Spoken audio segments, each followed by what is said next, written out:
नमस्कार, आप देख रहे हैं ब्रेकिंग बिहार। अभी हमारे साथ दानापुर के आरजेडी विधायक रीतलाल यादव हैं। इनसे जानेंगे आज जो संयुक्त किसान मोर्चा द्वारा बंदी का आह्वान किया गया है, भारत बंद का आह्वान, जिसको कि महागठबंधन के नेताओं ने भी अपनी रजामंदी दी है। आज का क्या प्रोग्राम है, आज की बंदी क्यों है, ये जानेंगे रीतलाल जी से। हमारा हिंदुस्तान के 70 से 75% जो लोग हैं बिल्कुल राष्ट्र के जो मुखिया हैं उनसे परेशान हैं, और परेशानी का सबब किसान लोग बहुत ज़्यादा झेल रहे हैं। आज महीनों बीत गया, लमसम 9-10 महीना हो गया। हमारे जानकारी में लगता नहीं है कि इतना बड़ा लंबा आज तक कोई भी धरना प्रदर्शन किसी भी राष्ट्र में जी, अपने राष्ट्र हो या आउट ऑफ कंट्री हो, दुनिया में कहीं भी इतना लंबा चला होगा। और हमारे राष्ट्र के जो मुखिया हैं, माननीय प्रधानमंत्री जी, उन्होंने 2014 में कहा था कि 70 के बाद परसेंटेज व्यक्ति अपना मानसिक संतुलन खो देता है अच्छे काम करने के लिए, और इसी के मद्देनजर रखते हुए उन्होंने मार्गदर्शक एक कमेटी बनाया था, और उसमें हमारे उप मुख्यमंत्री प्रधानमंत्री लाल कृष्ण आडवाणी जैसे, मुरली मनोहर जैसे विद्वान नेता, कद्दावर नेता को लोग को इन्होंने मार्गदर्शक कमेटी में डाल दिया। इनका भी उम्र हो चुका है 70 के पार, 71 में आ गया। और हमें समझ में आता है, पूरे हिंदुस्तान के वासी हैं जो परेशान हैं, कम से कम लगता है कि 80 से 82% लोग समझ चुके हैं कि अब इनको मार्गदर्शक में जाना चाहिए। उसी का नतीजा है कि आप देखे होंगे कि अनेकों बार इन लोगों के माध्यम से, सरकार के माध्यम से माननीय प्रधानमंत्री खुद विदेश का दौरा कर चुके थे, लेकिन जो उनको मान सम्मान मिला करता था पहले, जो 4 चांद लगाया जाता था दौरा के समय, वो उनका धूमिल हो चुका है। और मान सम्मान जो था वो आसमान में था और आज वो जमीन पे आ गया। इस शर्म की बात है कि हमारे राष्ट्र का भी नाम अब गंदे स्वर में, छोटे स्वर में लिया जा रहा है, और इसका देन है हमारे माननीय प्रधानमंत्री जी। आपने देखा होगा कि हाल फिलहाल में अमेरिका का दौरा था।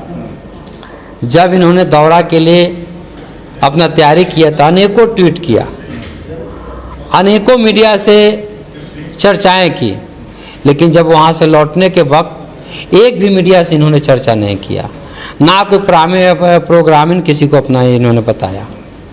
और उसका नतीजा है कि अमेरिका में जाने के बाद ना तो इनको कोई रिसीव करने आया और ना तो इनको कोई ड्रॉप करने आया। आज हमारे लिए गर्व की बात है कि हमारे देश की एक महिला जो वहाँ वाइस प्रेसिडेंट है, उन्होंने अपने देश से बाहर जाके परचम लहराने का काम किया, और हमारे माननीय प्रधानमंत्री जी थे कि अपने देश के महिला के साथ वादा खिलाफी करने का काम किया था। आज उसी का नतीजा है कि आज इनको लोग धरातल पर, ज़मीन पर लाके खड़ा करने के लिए छोड़ दिया है, मजबूर कर दिया है। उसी का नतीजा है अभी मीडिया के माध्यम से दिखाया जा रहा है कि 2400 घंटा काम करते हैं हमारे माननीय प्रधानमंत्री जी। तो हम समझते हैं, हमारे हिंदुस्तान के वासी अब समझना शुरू कर दिया है कि वो काम करने नहीं गए हैं, उनके साथ जो व्यवहार हुआ है आउट ऑफ कंट्री में, उसको भुला नहीं पा रहे हैं, बैठ नहीं पा रहे हैं, इसलिए अपने टाइम को पास करने के लिए बेचैनी के रूप में अनेकों जगह वो घूम रहे हैं। आज की बंदी का रीतलाल जी क्या औचित्य है? आज का बंदी का औचित्य है कि किसान को हर हाल में जो भी उनका इंसाफ है दिलाना है, और हम लोग को जब तक दिला नहीं पाएंगे तब तक किसान के साथ हम लोग रहेंगे। रीतलाल जी, एक चीज आपको मानना होगा कि बंदी से अगर सबसे ज्यादा परेशानी होती है तो आम जनता को। आज सुबह से ही महागठबंधन खास करके आरजेडी के नेता जो हैं वो रोड पर हैं, महुआ वैशाली सबका हमने सुबह दिखाया भी है, जिससे कि आम जनता को ज्यादा परेशानी होती है। देखिए, बंदी एक परंपरा शुरू से चला आ रहा है और अपनी मांग को मनाने के लिए जो घर का मुखिया हो, राज्य का मुखिया हो या राष्ट्र का मुखिया हो, उनको दबाव बनाने का प्रक्रिया है और ये प्रक्रिया शुरू से चला आ रहा है। आज महागठबंधन के माध्यम से शुरू नहीं किया गया है। नहीं, ये तो शुरू से चलते आ रहा है। मेरे कहने का मतलब है कि बंदी किसी भी पार्टी का हो, परेशानी जनता को होती है। परेशानी जनता का है, लेकिन जिस जनता के लिए तो हम लोग भी काम कर रहे हैं ना। हम लोग रोड पर उतरे हैं तो जनता के लिए उतरे हैं। अब 80% 82% जनता है, उनके हक की लड़ाई के लिए हम रोड पर उतरे हैं। तो हो सकता है इसमें 10% लोग को परेशानियां उठाना पड़ता होगा। ये लड़ाई आपका तब तक चलेगा जब तक किसानों को उनका उचित जो है हक नहीं मिल जाता। बिल्कुल, गरीब का मसीहा जो पुरोधा रहे माननीय श्री लालू प्रसाद यादव जी, उन्होंने भी 15 साल राज्य को चलाया, लेकिन इन लोगों ने हाय तौबा मचाया कि लालू प्रसाद यादव जी ने कुछ नहीं किया। लेकिन इतना तय है कि लालू प्रसाद यादव जी के समय में 18,000 लोग कर्ज में थे प्रति व्यक्ति, लेकिन आज 1,25,000 से 30,000 तक पर व्यक्ति कर्ज में, जो पैदा लेते हैं वो कर्ज में है। तो जनता समझ चुकी है कि हमने जो 15 साल लालू प्रसाद यादव की सरकार में जिए और आज एनडीए के सरकार में जी रहे हैं 15-16 साल में, क्या अंतर है।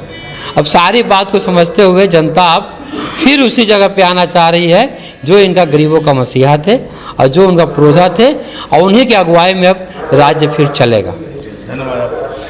तो ये थे हमारे साथ दानापुर के आरजेडी विधायक रीतलाल यादव जी। इनका स्पष्ट शब्दों में कहना है कि जब तक किसानों का हक नहीं मिलता है तब तक जो है राष्ट्रीय जनता दल अपना आंदोलन को जारी रखेगा। आप देख रहे हैं ब्रेकिंग बिहार, खबरों का सिलसिला जारी है। आप बने रहें ब्रेकिंग बिहार के साथ।